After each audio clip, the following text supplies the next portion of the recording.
Coming up, some say that Alabama has a budding rivalry with Georgia. But there's at least one way in which the Crimson Tide is still way ahead of its neighbors to the east. We'll explain it all coming up next, right here on SEC Country Live.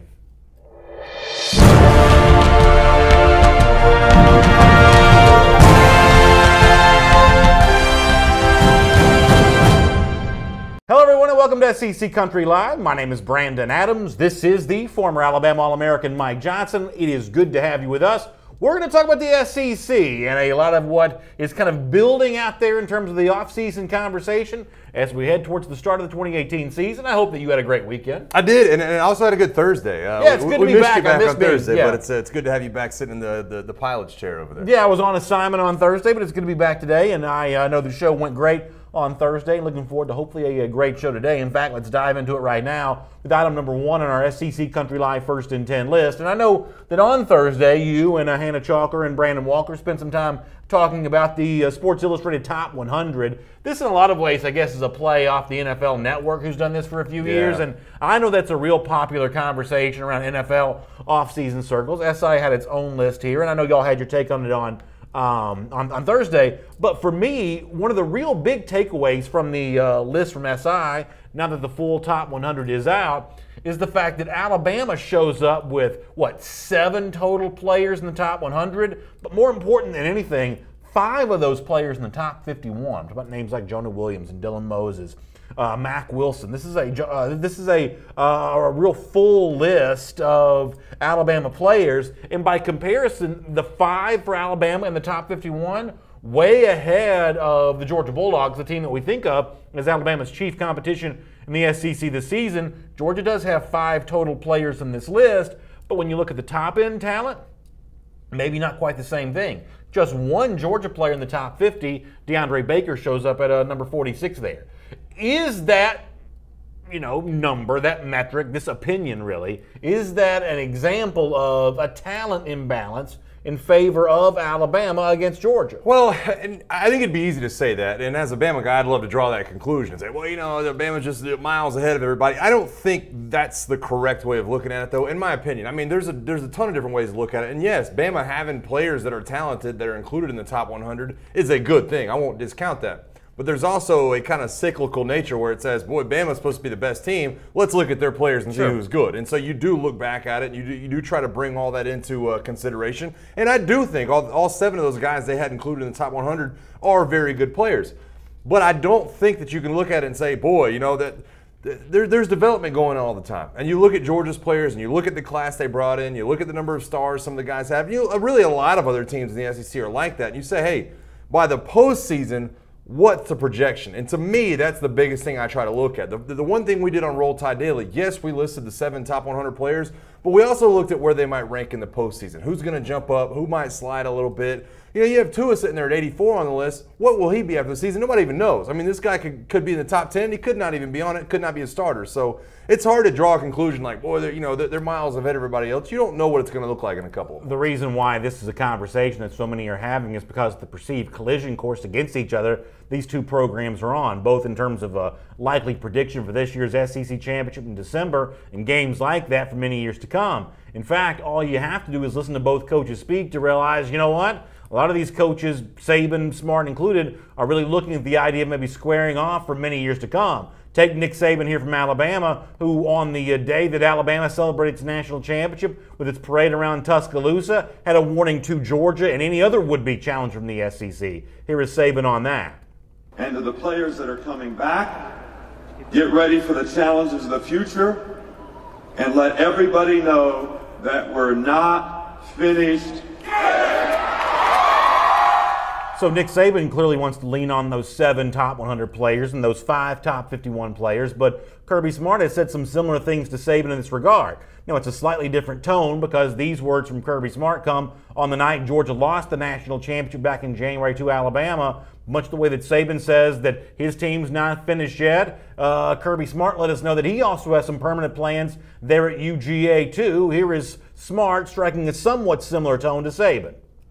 I can't say enough about the remarkable senior class. These 2 young men sitting next to me, they meant more to Georgia than yards.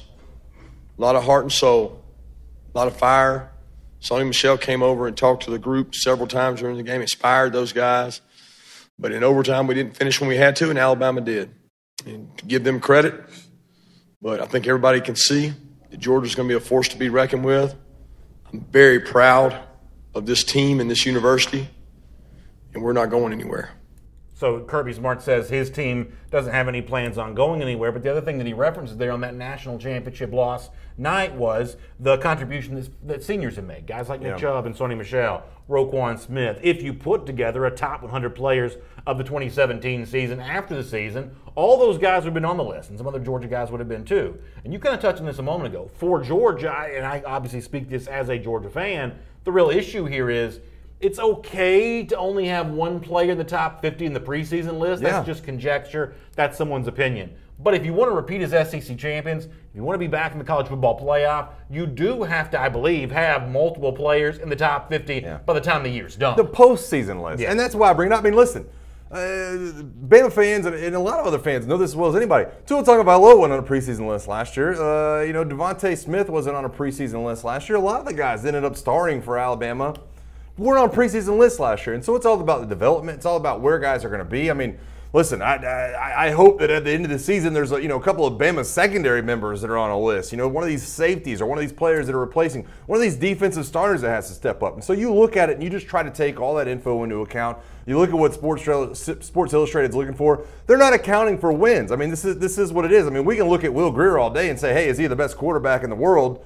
Is West Virginia going to win the national title? I don't think so. And so you got to take a little bit of that into effect. For sure. By the way, the other name that comes up here in the YouTube comment section from Katie McCarty is Tyler Clark, who, if you talk to people around the Rose Bowl from Oklahoma, they'll tell you that Tyler Clark hurt them as badly as Roquan Smith did. So that's an example of a guy that, Sports Illustrated, national media types, maybe they haven't paid quite as much attention to yet. But Georgia fans certainly hope that guy emerges. And really, almost all SEC teams could circle, fan bases of SEC teams could circle a couple of those names. And I love what Kirby Smart was saying. Honestly, that kind of hits home for me. A lot of guys I know and love at Alabama that did never win a national championship under the new Saban regime. And that's what Kirby Smart's talking about. And I mention them guys all the time on here. Antoine Caldwell, John Parker Wilson, Rashad Johnson, Bama players that I played with that were a part of the turnaround that never got the payout. And that's what Kirby Smart's saying. Hey, these guys meant more than yards. They meant more than tackles to this program. They were doing a lot of things to get this thing shifted in the right direction. So I go back and look at guys like that. The role players, a lot of times, and the depth are what gets you to that championship caliber football team. All right, I'm having a little bit of an issue with my Facebook comment section.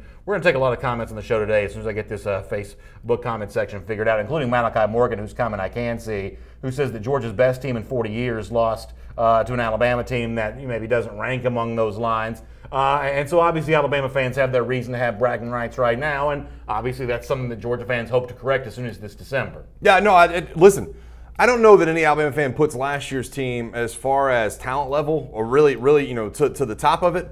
But let's be honest here. I mean, a lot of these guys were freshmen last year. A lot of these guys were well-traveled players by the time they got to that national title game. You cannot diminish what Georgia was able to do last year. Yeah, and here's what a Georgia fan will tell you, and an Alabama fan or another SEC fan can believe this if they want, but from a composite standpoint, the 2018 version of Georgia is more talented than 2017 was. And 2019 is going to even be more talented than that. Yeah, no, I have no problem with that. And not only that, but development a couple of years in goes a long way too. And so that's the thing. I mean, I think that both those teams are really headed in the right direction. But I think it's true last year when you look at 2018 and 2019, the 2017 versions of both of those schools might not be as good as either one. Boy, I'm having a rough time with my Facebook comments. We'll get that figured out. I may have to put you on Facebook Watch here a little bit later on to take care of those comments. We'll deal with those as we come in. It is not off to a rip-roaring start from me in that regard. Instead, though, let me move on to item number 2 on our SEC Country Live First and 10 list, a stat that I found to be very interesting, and I'm not really quite sure how this is going to set with Florida fans. I like the Bear Chris Felica from ESPN College Game Day. Chris Felica. I think he's a good personality for the show. I'm kind of glad they're letting him have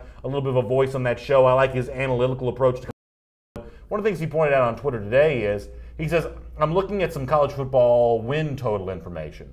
I think Florida is going to improve under Dan Mullen, but if you go back the last 8 years, which includes Urban Meyer's final year, only 3 times have the Gators won 8 regular season games, which is what they need to do this year to beat their predicted Vegas total of 7.5.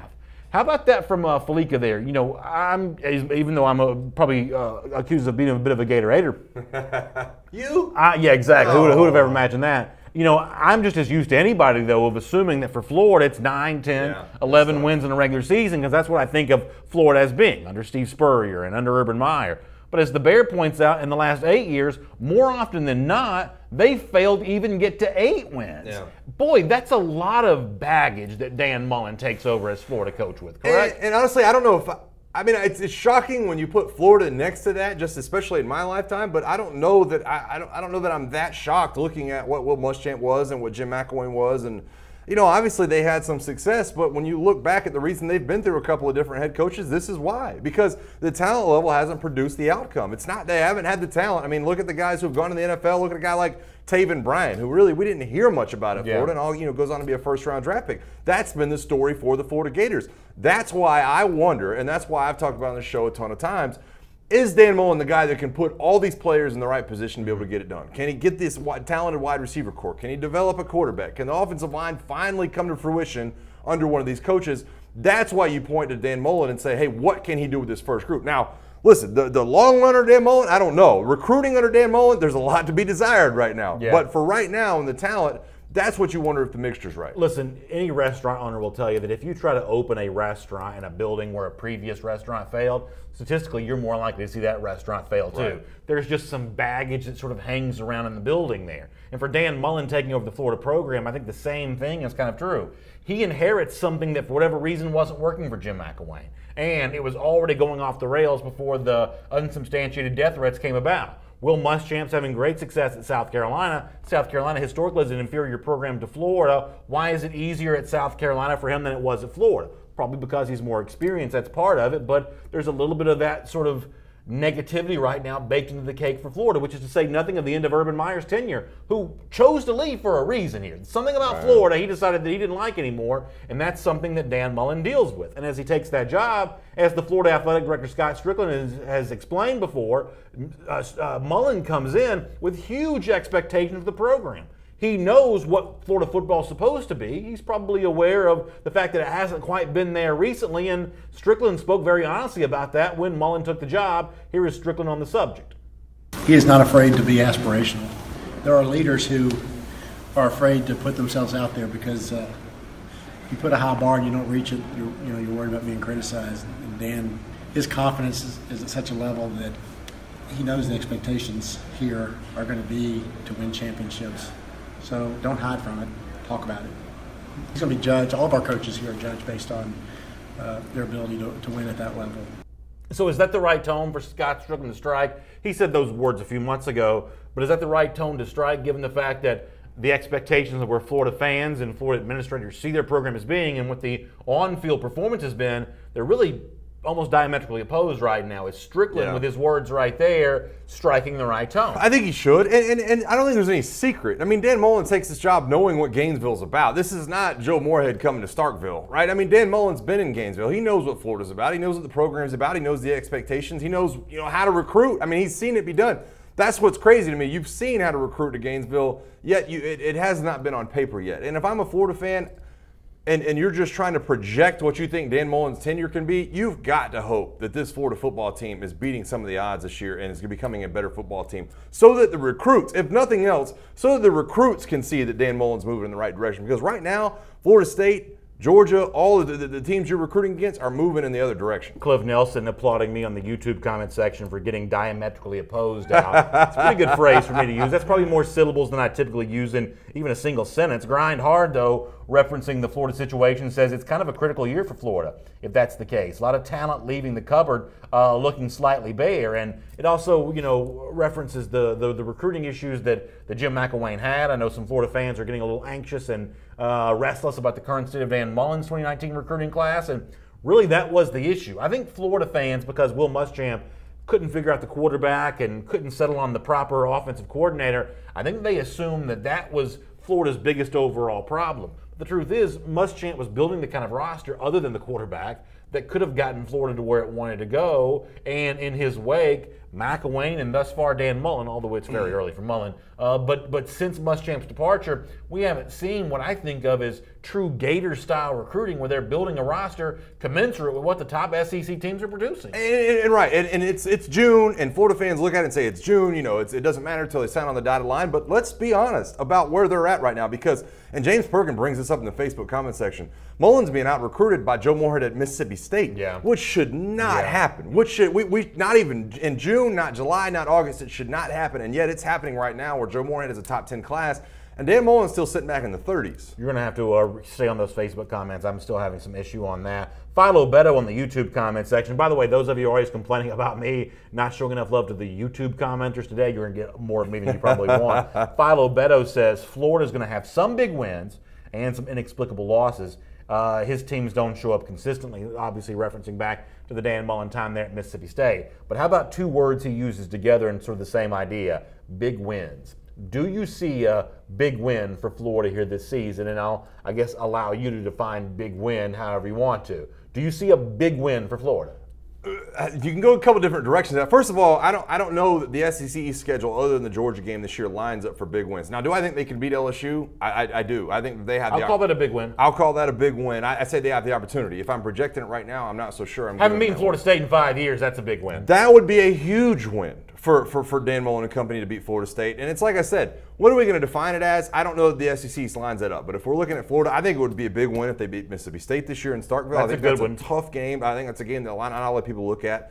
I don't have them beating Georgia, so I'm not going to give them the opportunity to say that's a big win. But there are a couple out there. It's just there's a couple of those coin flip games, to where you look at it and say, boy, this one would be really nice. Dan Mullen's got to win some of those. Will you give me at Tennessee as a defined big win for Florida? Tennessee is probably not going to be very good. They were winless in the SEC a year ago. But going on the road in a game that you and I both have said both these teams really need, if you can win at Tennessee, that for me is a big win. No, with what we're talking about and where Florida's at, it is a big win. Yeah. It shouldn't be, though. I mean, when you look at what Florida and Tennessee both were last year, you're talking about a team coming off 0 SEC wins. That's hard to say. But to be clear, though, I mean, these two programs have sort of parallel tracked with each other. There are very few moments. I guess the one Lane Kiffin year is the one example I can think of here. But there are very few moments when Florida didn't have to really buckle its chin strap against Tennessee. When Florida's good, Tennessee's been good. When Florida's down, Tennessee's been down. That's not a game in Florida history that you typically just sort of overlook and say that's going to be a 4-touchdown win. And listen, Daniel Birchner, a Florida fan in the Facebook comment section, kind of echoing what I was saying earlier about what's going on around the program. He says Mullen's getting out-recruited, and that is simple facts. This is a Gators fan. Yeah. Wins will help, but in June, Mullen is behind Moorhead,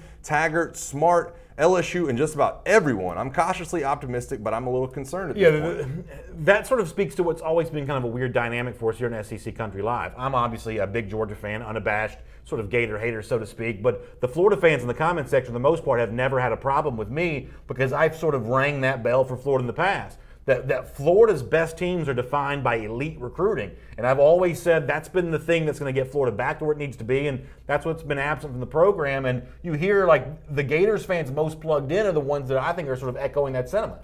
No, I think they should be. And I think they're right to. And it's like I said, it's June.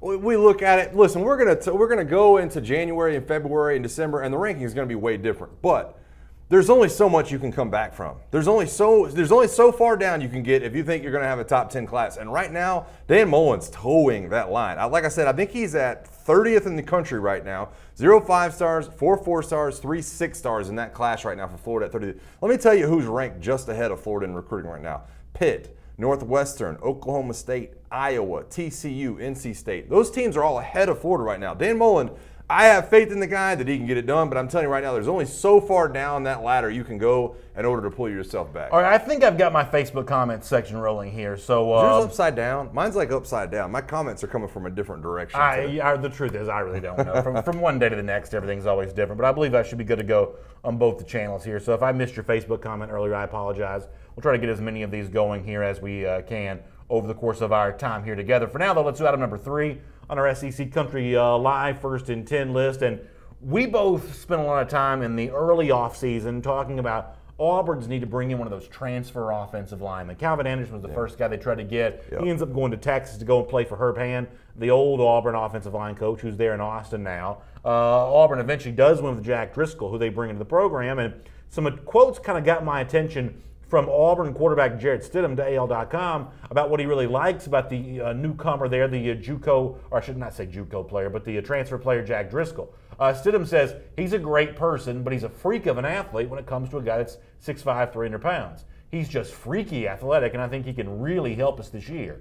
Obviously, we need to get into fall camp and see how he plays and stuff like that. But so far, from what I've seen, I've been really happy that he's here. What do you make, as a former offensive lineman yourself, about Jarrett Stidham praising Driscoll here? Is this just like puffery, the kind of thing that a quarterback says to pat his offensive lineman on the back?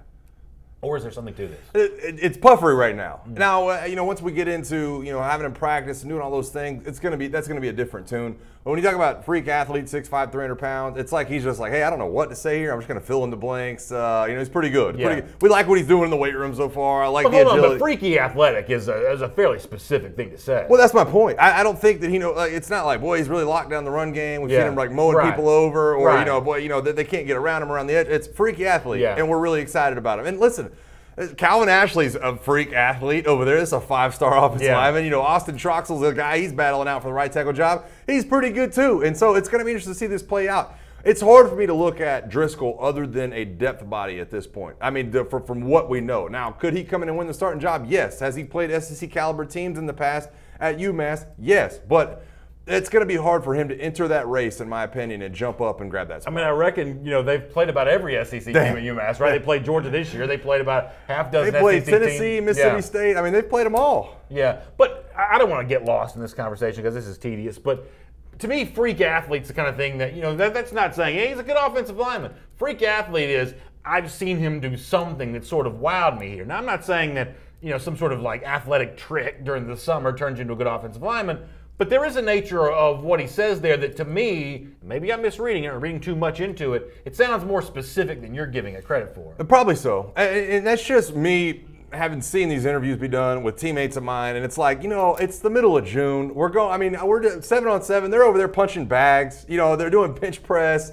We're going through the weight room deal. I'm not really sure. And so I look at him, and I think he looks really athletic. But listen, how many athletes have you seen that were great athletes that weren't great football players? It happens all the time, and I think that's what we are trying to wait on in terms of what I'm going to project for Driscoll at Auburn.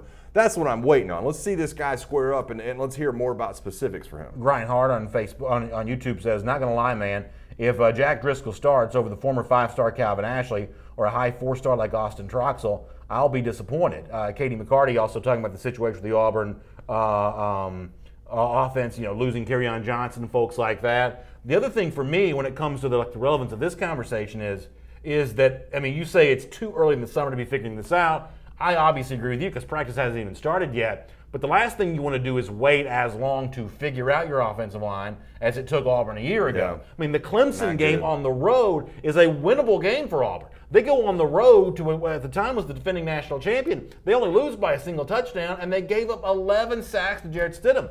For whatever reason, an Auburn offensive line that I think you and I both, an off season ago, thought was going to be pretty good, in September just was not that group. Yeah. By the time November rolled around, good showing against Georgia, good showing against Alabama, but some problems there in September. And it really derailed Auburn's chance at a true championship season. I think with Washington week 1, that's a game that you and I are on opposite sides of. I think Auburn wins that. You think the Tigers lose that one. I'm going to be right there with you in saying they do lose it if the offensive line gets off to as slow a start in 2018 as this group got off to in 2017. And it's a big question mark. And let's not forget, J.B. Grimes is back in as the offensive line coach. So I think that's a good thing for this point in time, but this is an offensive line that was in flux for a lot of last year. Prince Tega is in and out of the lineup. You're trying to figure out, where your best kind of a combination of starters are. They do return, and I put that in quotation marks, 3 starters. But Prince Tega, he was one of the guys that looked bad against Clemson last year. You have to be able to figure some of this stuff out. And I'm just telling you, if the UMass grad transfer is what you're looking at to have at right tackle right now, I don't know that that's a great thing. I think that has to be a depth move for Auburn. Tim Glover in the Facebook comment section says, and yes, Stidham is still Mr. 2 picks a game, LOL. Boy, we got some people that are going hard on Stidham. I don't understand the hate hard for Stidham. I, as an Alabama guy, I don't understand the hate for Stidham. I think that he's been put in some very tough situations by his offensive coordinator and head coach over the last year. I like Jarrett Stidham as a quarterback. Yeah. And that's a flip-flop from where me and you were talking last year. I was like, you know what, I don't know what Stidham is. He's a good player. I mean, he did a lot of good things last year for Auburn, and people still kind of sleep on the guy. Travis Betby's in the Facebook comment section also says, funny how Auburn has no chance year after year, yet they always have a good team and great recruiting depth, etc. I'm no Auburn fan, but I am going to jump to Travis' defense on this. And sometimes some Georgia people give me grief for talking about Auburn too much on this show. But I do find myself somewhat, I guess, propelled or compelled to come to the defense of a program that, by and large, I just think receives too much criticism on the show. I mean, you know, Auburn is a fixture in the top 10 of recruiting. You know, they've been to, major bowls now. 2 years in a row? And there was a Sugar Bowl 2 years in a row, Sugar Bowl and then Peach Bowl. This is a program that's not doing too bad for itself either. The reigning SEC West winner. We got people in our comment section that talk about them like they're Middle Tennessee State. Well, I think a lot of people in the comment section have the same problem that I do. That, you got the Sugar Bowl. You got housed by Oklahoma in the Sugar Bowl 2 years ago. And yes, you got to the Peach Bowl. You got beat by UCF in the Peach Bowl. So, when are we going to see the Auburn team that really steps into prime time and can do stuff on national scale? Yes, they beat Alabama and Georgia last year as #1 team in the country. The most impressive thing, in my opinion, that Gus Malzahn has done in his time at Auburn was beat those two teams in a 3-week stretch. I mean, it was incredible. But there's always that chance that they're just not consistent. And the inconsistencies at Auburn is what makes you absolutely beat your head against the wall, in my opinion, if you're an Auburn fan. Hey, how can we beat the two #1 teams in the country and then, beat Georgia by, 30? And then, 3 or 4 weeks later, all of a sudden we're getting drubbed by Georgia in the SEC Championship game. It's frustrating. I can't even imagine. All right, item number 4 here in our SEC Country Live First and 10 list. Let's talk about some suddenly building recruiting momentum for LSU here. Let me show you the 24/7 Sports Composite team rankings, the top 5 for 2019. One of the things you're going to see is it's loaded with SEC names, 3 in the top 3 here. But we've obviously talked a lot about Alabama as the #1 class. We've even talked a good bit about Texas A&M, who comes in at #2 here. What we've been critical of, though, is Ed Orgeron's recruiting success at LSU. I thought he underwhelmed for 2018. I think some of the 2019 stuff was a little bit slow getting started, especially given the fact they really need a high-profile quarterback, and as of yet, they haven't really landed one. But you see, with the flurry of commitments here over the last few days, including one that came in today, LSU now in the top 3 of the country for the class of 2019, ahead of Clemson and Oklahoma and ahead of the other SEC powers here. Does that position for LSU right now cause you to rethink some of the stuff and some of the criticism that seems to be building around Ed Orgeron? I don't know that it's retracted at this point, but it's heading in that direction. Where I think he's built the foundation with the Derek Stingley commitment and the other commitments, and I have them all written down right here. Peter Parrish, Cordell Flott, Kendall McCollum. They've had a couple of JUCO guys, Drayshawn Miller, TK McClendon. I'm not ready to retract it. I'm not sitting here saying give Ed Orgeron an extension, but I will say this. This is the first step in building the foundation of what can keep Ed Orgeron at LSU for a long time. I said it a bunch of times. The recruiting has to be knocked out of the park this year for Ed Orgeron. And guess what? The trajectory that he built over this weekend, over the last week, over the last 2 weeks, has him on a track that could land the #1 class in the country. And I should be clear, I mentioned some issues at the quarterback position. You also mentioned Peter Parrish, the 4-star quarterback that does commit to LSU. The big one, though, here is Derek Stingley. I mean, we talked about Stingley last week. When you get that 5-star cornerback sort of living up to the reputation that LSU already has for its program as a kind of candidate for defensive back university, that's the real deal here. You'll add the other guys in and you'll have the discussion about them. But it's that ability of Ed Orgeron to sort of pull in those elite recruits that matters more than anything else. Yeah, no, and that's what it is. And it's the Ismail Sopsher, and it's the top of the line guys that really that you need to get. Right, and that's going to cap you off. It's Devontae Lee. Those are the guys that are going to cap off your class when you look at it. That's why I'm saying over the long haul, no, Ed Orgeron's not safe in my book. No, he's not going to be the head coach for the next 10 years at LSU. But for right now, he's built the foundation that sends him in that direction. Chili Vic on YouTube says, we didn't underwhelm with the 2018 recruiting class. He's referring to LSU. We filled some needs. We just missed on Surtain and Goodrich. That's obviously a more favorable impression of the 2018 recruiting class from Chili Vic there. Cliff Nelson, though, a little more somber assessment of the 2019 situation, says that the climb in rankings is due to volume. If we get some solid players, Orgeron's doing what Orgeron does, recruiting. And some of the ranking stuff from LSU is due to the total number of commitments that it has right now, and we've kind of been over that before. But I guess the one thing that if you're really any SEC fan that can be frustrating, here's LSU that sort of built this recruiting story here, but yet for right now, third best in the country, but just third best in the SEC West, which is sort of a, kind of a not so subtle reminder of the challenges of recruiting in SEC country. It's crazy. And you add in the fact that Mississippi State's at 9th in the country right now. They've been jumping all around. They've had some commitments, some decommitments. Georgia's still lurking right outside the top 10. I mean, all these teams are poised to really finish hard and finish in a good way. It's going to be interesting to see. It's interesting to me what can be pulled from outside the SEC to make the SEC stronger, but also what guys within the SEC commitments flip these things and kind of send the tailspin in some of these classes. Yeah, that's well said. Let's do item number 5 here on our SEC Country Live First and 10 list. Someone in our comment section a moment ago mentioned LSU missing out on Patrick Surtain Jr. for its class of 2018. Surtain ends up going to Alabama, and right now Surtain is among Joe Neeson's list at Sports Illustrated of possible impact freshmen around the country here for 2018. It includes a couple of SEC names. Surtain is the one from the Crimson Tide, as I said, that gets mentioned here. And if you want to go back to signing day, certainly Alabama coach Nick Saban saw a lot in Surtain then that he really liked. In fact, here is the explanation that he gave about why Patrick Surtain Jr. was such an impressive addition to the 2018 class for the Alabama Crimson Tide. Take a listen. His dad was a great player and was actually on the Dolphin team when I took the job there, and was a free agent and went off, but was a great player for many, many years. And Patrick's a little longer type guy, kind of guy we like here, and very instinctive player. Got good long speed, uses his length well. He's got good ball skills, good ball judgment, can play man-to-man.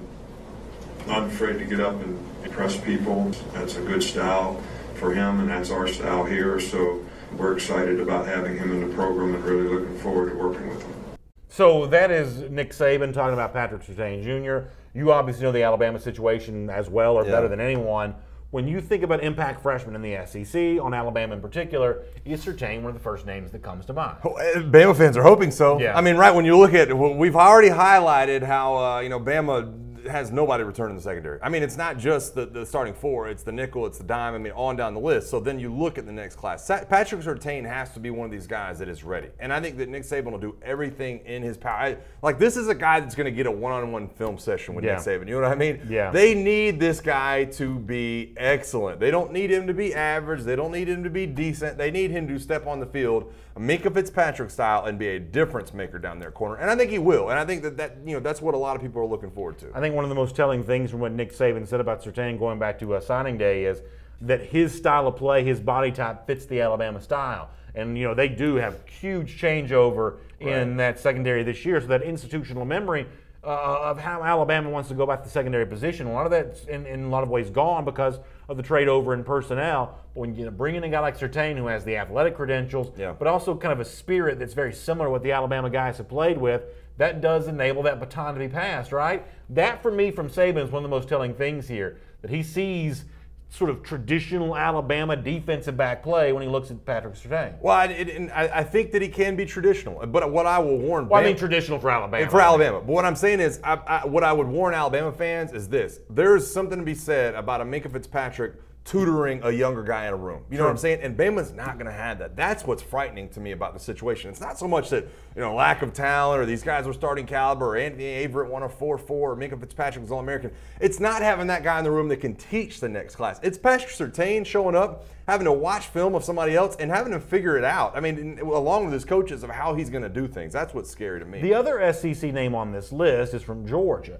It's running back James Cook. Now, obviously, Georgia fans are incredibly excited about James Cook, the brother of Dalvin Cook. But if I had to come up with my list of most likely impact freshmen from Georgia, Cook would not be one of the first really 4 or 5 names that I mentioned. Which is not disrespect to him, but this to me feels like an example of the national media maybe just not quite getting what Georgia fans, I think, already think they know. First of all, I think the average Georgia fan is a lot more excited about the injury recovery of Zamir White. Sports Illustrated sort of treats White as if he's a banged-up player whose status is uncertain.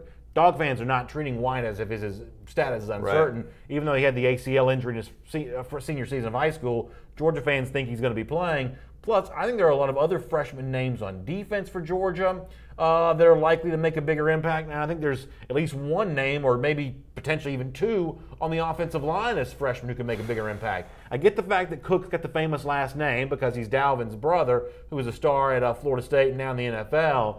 But I think this is a a mistaken take to put Cook at the top of the SEC list of impact freshmen. He's a good prospect, one of the top 5 running backs in the country, but he's not that kind of impact freshman this year, I don't think. Not only is he, not in my opinion, that kind of impact freshman, but we're talking about 2 completely different scenarios. I just looked in the camera and said Patrick Surtain has to be good at Alabama. I don't think James Cook has to be good for Georgia. If Georgia's, if they're going to go to a long run, we've already listed DeAndre Swift, Elijah Holyfield. I mean, those guys, DeAndre Swift's going to be in Heisman contention. That's right. If he has a good year. So this is not one of those things I look at and say, boy, necessity for Georgia to get this guy in there. I don't think, when I look at it that way, that takes away the impact label. In fairness to Joan Neeson, what she does say, though, is that what Georgia has shown in the past is that it's willing to give carries to more than one running back. She does reference the fact that DeAndre Swift's probably going to be pretty good, but she says go back and look at the last couple of seasons. You see a track record of giving the ball to multiple running backs. And also, as a way of sort of buttressing her point,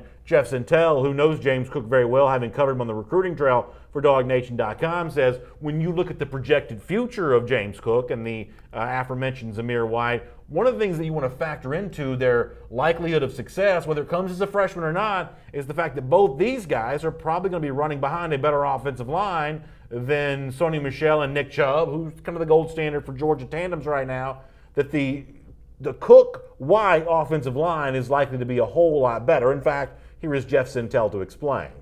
Well, if you look at the ratings and the pure talent that's going to be coming to Athens, I think everybody there is in the same weight class, in the same kind of category. But the main thing that will be different for both Cook and even Zamir White is, remember, John Theus was the only 5-star that guys like Chubb and Michelle got to run behind. There could be a line formed in Georgia in the next 2 years where a bulk of the carries for both of those young men might come behind a line that includes 3 5-star prospects. And I'm not even counting the freshman wire-to-wire starter, Andrew Thomas. By the way, in our YouTube comment section, Katie McCarty says, James Cook needs a year with Scott Sinclair. That's the strength and conditioning coach for Georgia. My guess is that Cook will put on some beef. I've heard some rumors that he's already done some of that a little bit as he's finishing up things in Florida before he arrives at Georgia later on this summer. So that's obviously a thing that he needs to do.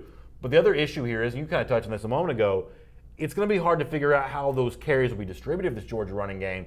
DeAndre Swift is a Heisman contender in all likelihood. Zamir White's a sensational freshman. Elijah Holyfield's a former 4-star running back coming out of high school. And Brian Herrion's actually gotten some fairly significant carries for UGA. That's 4 scholarship running backs, all who think of themselves as being pretty good. It's hard to find room for a guy like James Cook in that regard. That's exactly what I mean. Is it's hard for me to give him the impact label. Will he be very good? Absolutely. I mean, this guy could be extremely good during it, but we're talking about impact guys that you need, in part of these rotations. I can see, a couple of other teams that need guys from this recent signing class to step into big roles.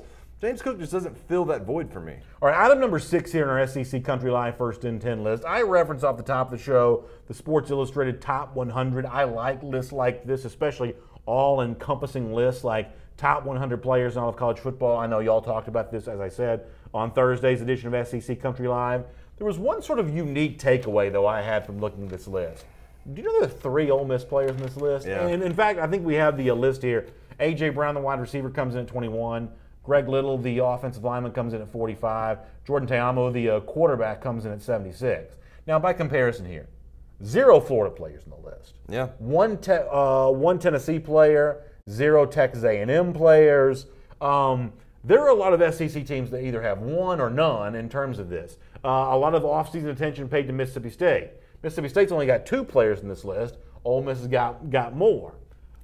Does this mean that Ole Miss is underrated in terms of being able to knock off an SEC team from week to week?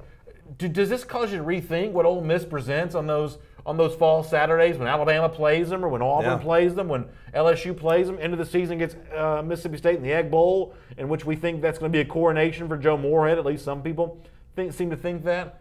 3 top 100 players ain't nothing. If we take this list seriously at all, and it's just one data point for a larger conversation, but is Ole Miss underrated? In terms of being able to knock teams off, yes. Now, listen, are they underrated in terms of the SEC West or the SEC or being able to get there? I mean, I would challenge a lot of people that aren't Ole Miss fans to name one defensive player from Ole Miss. It's just you can't pick them out. Now, do they have offensive talent? Absolutely. Can Jordan Ta'amu step into his left side where Greg Little is and deliver a pass to A.J. Brown and have a puncher's chance against anybody? Absolutely. I actually tweeted this out last week. Somebody tweeted out and said, Ole Miss that. They're going to have a puncher's chance against anybody, especially Alabama fans looking at you there in week 3 where you're playing Ole Miss and you have Patrick Surtain lined up on A.J. Brown, and it's not going to be that easy. It's scary. They're going to put up points. Jordan Ta'amu is a good quarterback. They're going to have a good offensive line and a #1 in the country wide receiver corps. So 98 Sports Talk on YouTube says BA can barely say Ole Miss is underrated without a smirk. This is not me trying to troll here. I'm honestly saying that if you said, because what I did with the top 100, I wrote all the SEC names on the list and kind of compiled them by team, and you just sort of see what jumps out at you. Having 3 on the list, and listen, the truth is, I don't know that I think Jordan Ta'amu is as good as some people think he is. Now, I know that Greg Little's really good, and A.J. Brown, I'm assuming he's pretty good too. But to have 3 on the list to say that we're going to protect Ta'amu's blind side, we're going to have a pretty good quarterback throwing to the SEC's best or one of the SEC's best wide receivers. That's at least a thing that Ole Miss is going to do really well, which means if you're going to Oxford to play them or if you're, have them coming to your stadium, that's one thing you got to work on all week to get ready for here. So I'm honestly not trying to troll and say that Ole Miss is going to beat really anybody, but that does make them better. I mean, trust me, there is no positive vibe coming into Arkansas this offseason. I mean, I hate to say that, there's just not any. There are plenty of SEC East teams that don't really have anything to speak of whatsoever going on. To say that you've got 3 of the top 100 players in the country, if we take a list like this at face value, that's at least something for Ole Miss, which is better than the nothing that some SEC teams have. Right? And that's the thing, is it's a puncher's chance. And I use that phrase in her time. Missouri's got it, right? You're going to have that with Drew Lock. As much as I don't like Drew Lock and the hype he gets, you're a puncher's chance. The guy's going to go and throw the football around. He's going to do a lot of good things. Puncher's chances last year, we talk about Tennessee, what they were doing last year, they didn't really have a puncher's chance in a lot of games. They just didn't. I mean, the fact is, unless Tennessee was playing somebody terrible, they weren't going to win the game. And so when you look at Ole Miss, I do think that when you look at just projecting the way they match up, it's going to be scary. They are going to pull an upset this year at some point. Yeah, we'll certainly see how that goes. Enrique Mandarin says, Ole Miss is going to play second fiddle to Mississippi State for a few years to come. I guess what I'm trying to say is, and maybe I'm just wrong. Maybe I'm reaching for something that's not really there. But that comment from Enrique that Ole Miss is going to play second fiddle to Mississippi State for a few years to come. They are the reigning winner in the Egg Bowl, by the way, and they've got some pretty good top-end talent on offense. Is that prediction as easy to make as Enrique's making it sound? I don't know. That's my whole point. Yeah, no, that's the thing. And it's, listen, we can talk about last year, we can talk about 2 years ago, we can talk about what this player's matched up against player. It's going to be a different situation, and every game has to be projected, and every game has to be played, so who knows at this point, really? Michael Kleiber, who is a very good and very big Mississippi State fan about the 3 talented players from Ole Miss, says that's the best Ole Miss money could buy there. And, that's almost like the unofficial punishment for anybody who gets caught cheating is the fact that you'll never get credit from fans for anything ever again. Yeah. I mean, from a 1,000 years from now, if Ole Miss has a good player, best team money could buy. That Ole Miss money still being spent. I mean, that's what Ole Miss has to live with forever. It's just the nature of the beast. And listen, I'm not one of these people that tries to hop on of it, just burying Ole Miss. I mean, the bottom line is it is what it is. But you do look back and say, hey, listen, Ole Miss has beat Bama 2 of the last 4 years, and it just seems like it's a generation ago. I mean, Bama wins by 63 points last year, and it just seems like it couldn't be, it seems like it's been 3 decades since those games. Yeah, good point, good point. Item number 7 here in our SEC Country Live First and 10 list. We have said before that Auburn's best recruiting classes, and conversely, eventually, its best teams, rely on players from the state of Georgia. We saw Auburn mostly shut out from the Peach State in the class of 2018. There were a couple of really big signees. I think Smoke Monday is going to be a great defensive back. I think that Matthew Hill may go on to be a very good wide receiver. But for the most part, Auburn was not as present in the state of Georgia in 2018 as it had been in previous seasons. For 2019, there are examples that is changing. Owen Popo, the 5-star linebacker, an example of that. Jalen Simpson, the 4-star safety from Frederick Academy down there near the Georgia coast. And now one of Simpson's teammates, Deshaun Sheffield, who at one point in time was thought of as one of the nation's top wide receivers. Now I guess he's an athlete, probably trending towards defensive back. Nonetheless, Sheffield does make it official on Twitter that he's joining the Auburn Tigers for the class of 2019. In fact, here is Sheffield to bring that point home. The recruiting process has not been very easy. There have been a lot of ups and downs over the last 3 years. At times I thought I had all the answers. At times I thought I would never find the right fit. I need a place that offers everything. I want a place that I can call home for the rest of my life. When it comes to picking a college, I've searched high and low. But sometimes the answer to all your questions is right in front of you.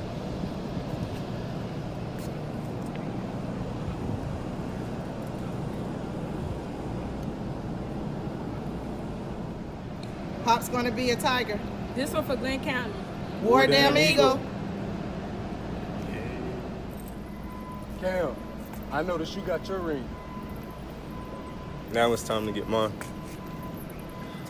So kind of a no-nonsense video there from Deshaun Sheffield, a big-time prospect from the state of Georgia, and I think a pretty good addition here for Auburn. What do you make of Sheffield joining the Tigers? This is Jalen Simpson's teammate, right? Yeah, from St. Simon. So yeah. It's interesting, and I think this is a good pickup. And honestly, this is an Auburn recruiting class that you look at the fact that I can't remember the kid's name. They lost to LSU over the weekend. It's like their secondary is starting to take shape. I think they're taking 3 or 4 DBs at Auburn, and it's like they're picking out the guys that they really like, and this is one of them. And just on a side note, I do like the video. There's no like music in the background. There's nothing being crazy. Just like, hey, listen, I want a ring. I'm going to talk to the Cam statue. I'm going to look up the thing. It's right in front of me. I like the video. Unless I'm mistaken, he just sort of put this together himself there. Yeah. That's his own kind of video, his own kind of thing. He tells his story, and I do think if you're an Auburn fan, you feel good about being back in the state of Georgia again. Getting some of these 4-star players from Georgia. Like I said, at one point in time, Sheffield was getting a lot of attention. Since then, he's sort of been kind of reclassified in a little bit different light, more of a defensive back or an athlete type guy. Although I'm sure, he might be given a chance on the other side at some point in time. But this is a guy at one point in time who was really one of the most talked about players in the early stages of the 2019 class. No doubt. And not only that, but you mentioned the state of Georgia. I mean, that's 5 commitments for Auburn out of 12 that have come from the state of Georgia. And so it's shaping up to be a pretty good year for them if they can keep all these guys on board. Yeah, so a good addition there for Auburn there. William Lay in the YouTube comment section says, Alabama's also been hitting Georgia hard too. Yeah, you've seen Alabama come into the state of Georgia with Kevin Harris, the linebacker from Grayson that has been brought in here. Alabama has kind of jumped in here and competed more in the state of Georgia. And we definitely did not see. I don't think Alabama sent a single player from Georgia for the class of 2018, and they have been more involved in the state of Georgia for the class of 2019. Yeah, definitely. Rashad Cheney is another guy I think from Ellenwood, one of those guys out there. And it's been interesting to me where Alabama gets their guys from. It's always something like, how did you find somebody out there? They're recruiting me from Arizona, and Utah and California. They've got a guy on board from I think Maryland, DeMarco Helms. It's just. They got 2 guys actually from Maryland. Shane Lee's another one too. Mike Johnson's daddy on YouTube says Auburn couldn't afford to produce a video for Deshaun Sheffield after paying Gus Malzahn. Maybe that's the deal. Maybe the $7 million to Malzahn sort of hurt into the video budget for Deshaun Sheffield there. Why can't we call this guy MJD? Like, why do we have to always like spell out Mike Johnson's daddy in the YouTube comment section?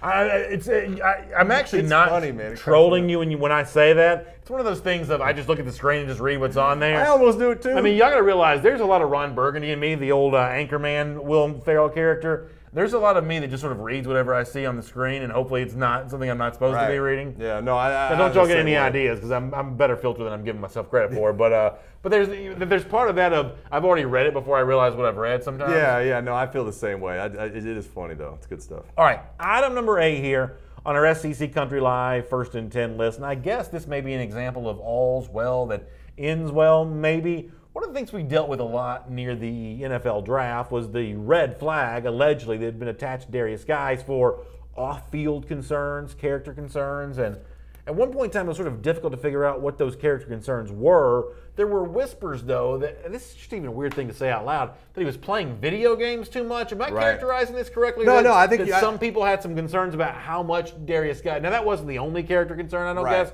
But there was some thought of maybe he's just playing video games. He's one of these guys that evidently the whispers were, now I don't know this, that he was playing too much Fortnite, and that's what the whispers were around some of the the national media. I don't know that for sure, but that's definitely what we were hearing. Well, Darius Guice taking lemons, maybe turning into lemonade here, because based on this GoFundMe page, Guice is using some of that time on Fortnite to actually raise some money for cancer. He's going to play anyone on Fortnite that donates $5. If you donate $25, you get some sort of gift all the way up. And you see all the gifts that have kind of been rolling in here. as Darius Guice is playing the Fortnite to raise some money for cancer research there. So, I mean, this is a pretty cool story, right? I mean, I hate the fact that Guice had to deal with these issues heading to the draft, but taking something that I guess he legitimately does like to do and kind of turning it into something positive like this is kind of nice, right? It's not just this. What's great about this story is it's not just Darius Guice giving something away. It's not just Darius Guice doing. This is his time. Like he's making sure that, listen, he's signing cleats, he's taking people bowling, he's sending out tickets to Monday Night Football. It's all time, and he is playing Fortnite against other people. And it's every $5 you spend, you get a chance to play Fortnite against Darius Guice, and evidently that's something that a lot of people like to do. I love the fact that it's so personal, though. That's the biggest thing for me. Let me read this. He says, "Help to give a great cause. I will play anyone on Fortnite that donates $5. If you donate $25, you'll be entered to win a signed worn LSU cleats. Everyone who donates $50 will get to come to a bowl and hang out with me next Friday, June 29th at the All-Star. Oh, not a bowl game, but come hang out and bowl at the All-Star Lanes in Baton Rouge. Everyone who donates $100 will be will be entered to win 2 tickets to the Monday Night Football game, Redskins versus Saints, in New Orleans on 10/8/18. Kind of a cool tie-in between his team and the New Orleans Saints there. And he says, I'll match the first $1,000 in donations. Real quickly here, let me read just a little bit more. Cancer is a disease I'm passionate about. It takes so many lives and loved one each year. One of my best friend's mother went to Mary Bird Perkins Cancer Center. That's who he's raising this money for. Was able to leave ringing that bell about, it's the bell each patient rings when they have beaten cancer. I want to continue to have people ring that bell and bring a cure to this disease that has touched almost everyone's life in some way or the other. So, kind of a nice gesture here by Darius Guice. That's what I'm saying is it's all about the time. It's one thing to write a check to somebody and have it sent off somewhere or do something on Twitter or this is him giving up his time, and it's got to be applauded. It's awesome. And obviously Louisiana sports fans love their own, and this is another reason for them to like Darius Guice, even though he's now playing for an NFC rival in the Washington Redskins. Speaking of NFL rookie running backs doing some cool stuff here, let's do item number 9 here on our SEC Country Live First and 10 list. And something I think a lot of us can only dream about. I guess you were close to being in a position to do this yourself. But we think about if we ever made NFL riches, what would we do? And who would we take care of? Taking care of your parents, taking care of your family, taking care of the people who've loved you for such a long time. Well, this dream becomes a reality for New England Patriots first-round pick and rookie running back Sony Michel. And someone captured on Twitter, Michel, the Tyler Sullivan writes, looks like Sony Michel took care of his parents and got them some new wheels. Pretty awesome. You see Michelle's mom there up top with the Audi. You see the dad down there with the what looks to be I can't tell if that's an SUV or a pickup truck with the Chevrolet there. It's nice, man. It is nice. Good-looking vehicle on both accounts. How cool is this that Sony Michel gets a chance to do this for his mom and dad there? They're obviously beside themselves thrilled. I imagine Sony Michel may even be happier about actually being able to do this himself. It never gets old to see it. I mean, it doesn't. For somebody to be selfless about their parents and where their parents have brought them, I don't think it ever gets old. And I had teammates that were able to do some things like this. I didn't buy my parents' car, but tried to put them in a good financial position. It's awesome to see, man. It's very selfless of him. Yeah, it really is. And you said that you were in a position. I mean, obviously he's got first round money. That's a little bit different. That's a little bit different area code in terms of being able to do something like that. I wasn't going out and buying cars, but I helped out where I could and made things work for my parents. But he is in that position, and so good for him. Yeah, I mean it's the thought that counts. Absolutely, right? Yeah. I wish I could, midnight. Listen, I don't even have a truck that nice. Yeah, exactly. I mean, listen, I've seen your truck. It's not. It's plenty nice, but kind of a cool moment there from Sony Michel as well. All right, item number 10 here on our SEC Country Live First and 10 list. We have been now whittled down to just one remaining SEC team in its pursuit for a national championship. Is Arkansas makes the College World Series final. Now, those Hog fans have been having a great time out there in Omaha. The Omahogs, I believe they are called. The Omahogs out there in the College World Series final against Oregon State. Have you been watching? I've been watching a little bit, and I think the game actually is it first pitch in like an hour, maybe 2 hours from now. I think they first pitch tonight, and obviously they're playing Oregon State. And I think those two teams were favored going into the tournament, and Arkansas knocking out Florida to be able to get it done. Man, some of y'all, Chris Kelly, this is not even good in the Facebook comment section. He says that Sony Michel's car is just an upgrade on what Georgia had bought them 4 years ago. That's not true. Come on. That's not even funny. That's not even funny. Perry Williams says about Sony Michel, I hope he can stay healthy. That guy's a beast. James Robbins says, I hope my son buys me an Audi someday. Yeah, I mean, I think that maybe you'll be in that position one day to be getting a vehicle purchase for you nice. by one of your How offspring. about Cliff Nelson over in the YouTube comment section saying "Go Hogs"? Give it the EAU. Is that right? Cliff supporting. I didn't know the LSU. I didn't know there was that much cry. Yeah. So I think we can now officially put to bed the notion of is LSU Arkansas a real rivalry? Cliff Nelson, who's as diehard of an LSU fan as it comes, if he's rooting for Arkansas in the College World Series, then you can take that boot trophy. 98 Sports Talk, yeah, rooting for him too. Yeah, 98 Sports Talk's a Georgia fan though. A Georgia fan doesn't care about Arkansas one way or another. But LSU and Arkansas are supposed to have this rivalry going on here. I mean, you can take that boot trophy and throw that thing in the trash. Yeah, party foul. I didn't know that happened. Logan Westerman says, I mean, it's baseball, bro. Maybe that's the thing. Cliff Nelson said just for the College World Series. Maybe passions don't run quite as deep given the fact that it's baseball. That very well may be true. All right, here on SEC Country Live, we're always looking to close the show the same way every day. We're always looking for champions of life. And this one, I guess, sort of in honor of the World Cup. Soccer's kind of on the brain right now. Let's go to Australia where the World Cup is not happening. And I don't believe Australia even qualified for the World Cup, I don't think. Can I get a confirmation on that? Australia is in the World Cup, I'm being told. Wow. That's the last time I can take a flyer on getting a soccer fact correct. Nonetheless, in Australia, in some sort of match, well, what's the thing that you assume would happen in Australia? A kangaroo would make its way onto the field, or the pitch, as they like to call it. That's exactly what happened. And this kangaroo actually plays a little goalkeeper, plays a little goalkeeper. This is a great video. I really enjoyed this. Take a look at this. Off he goes, leaps, he's now on the field. All right, so the kangaroo's right there in front of the net right here. Here's the ball coming, and the kangaroo just kick saving a beauty. Take a look at that. This is the most Australian thing I've ever seen. I thought the same thing. It's like, this is exactly what you think would be happening in Australia. A game paused because of the kangaroo. Now, I want you to watch this thing start running. Look how fast this thing goes. Good God. This is the most Australian thing I've ever seen. Like, not even close. I say pound for pound, the kangaroo, and by the way, this truck comes over here and runs it off now because they got to get back to playing soccer. Pound for pound, kangaroos best athletes in the animal kingdom. Pound for pound? Not the strongest, because we saw the other day how strong a lion is. I'm not saying the strongest. I'm saying pound for pound, they're the best athletes. I don't know. Look at the speed. Look at the jumping. It has to be like a cheetah or something. That's not pound for pound. Yeah, I don't know. I mean, can a cheetah jump? Yeah, Morgan Regan says that thing can drop kick a hole in your chest. Oh, absolutely. You know they can box. I don't want any part of that, man. I'm telling you, those kangaroos, man, they're underrated in the animal community. Shannon Burgess agrees with you about the cheetah having to be up there. Anyway, thanks for being with us on the show here today. If you're listening to the podcast, I'm sorry you didn't get to see the kangaroo. Trust me when I tell you that was a really cool video. But if you do like the podcast, we like to put it up for you each and every day. We'd love to have you subscribe there on the various podcast channels. You can listen to every moment of SEC Country Live each and every day. And on video, share the show with your friends on Facebook and YouTube and the other channels.